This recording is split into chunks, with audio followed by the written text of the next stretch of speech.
So what does hormone treatment involve?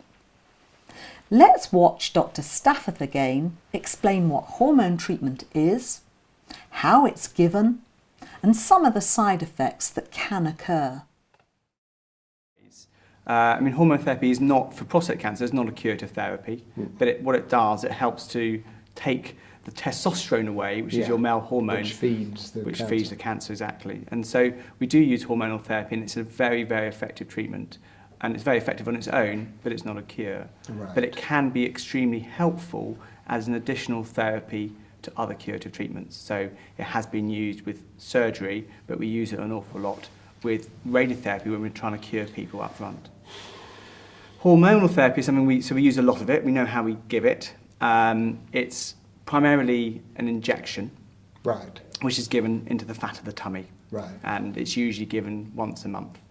We actually start off with a tablet, which you take for 3 weeks, and after the first week, you come back to this clinic again, and you have your first injection in your tummy, and then you discontinue the tablets when the tablets run out, and you carry on with an injection every 4 weeks for a total of about 6 months. Yeah, hormone therapy is a powerful treatment, but we're trying to do it to eradicate and cure cancer. The side effects are not that bad, I don't think, and certainly compared to things like chemotherapy, which I use a lot in cancer treatment, it's much less than that. So the main effects are actually on sexual function, and we know that you've already mentioned it after the surgery, but often people's sex drive, their libido gets switched off with hormone therapy, and even men who are potent usually become impotent on hormonal therapy, although it's not guaranteed.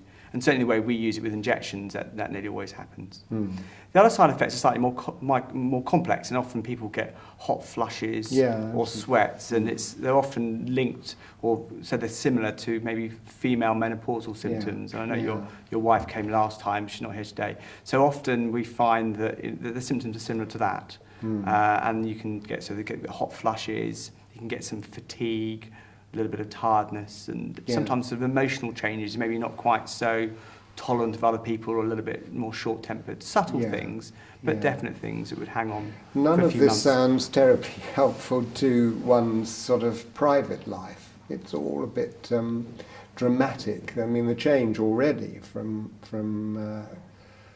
where I am is pretty dramatic, and this sounds as though it's going to compound that, radiotherapy and hormone treatment.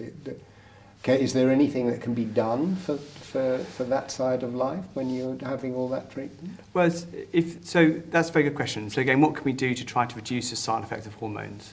Well, one of the problems we know that people do get a bit tired and sometimes lose a bit of physical strength or put a bit of weight on. And one of the things we do know that helps that is rigorous exercise.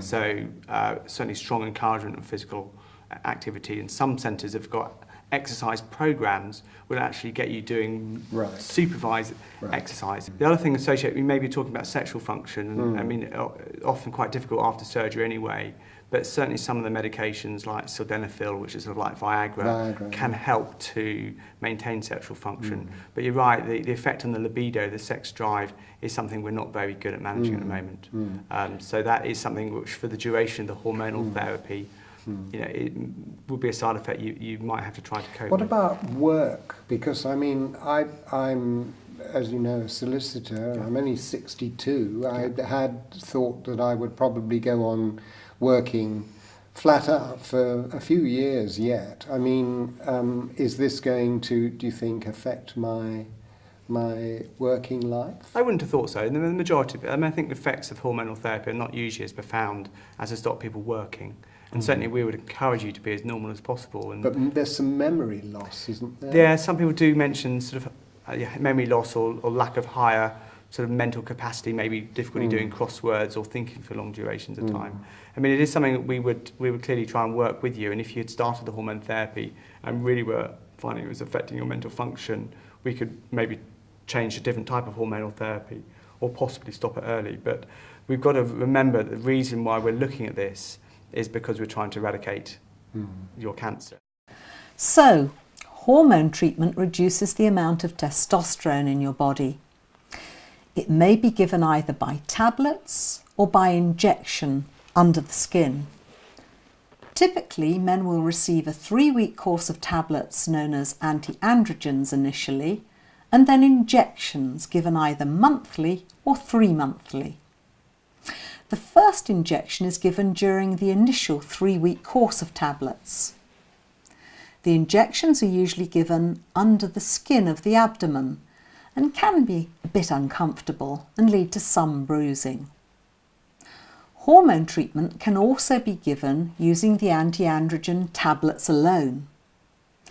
There are more details about the names of these different drugs in the patient information sheet. There are side effects associated with hormone treatment, as the doctor discussed, but these are usually reversible when the treatment stops. The RADICAL study aims to answer the question, which is the best way to use hormone treatment in men like you having radiotherapy after surgery for prostate cancer?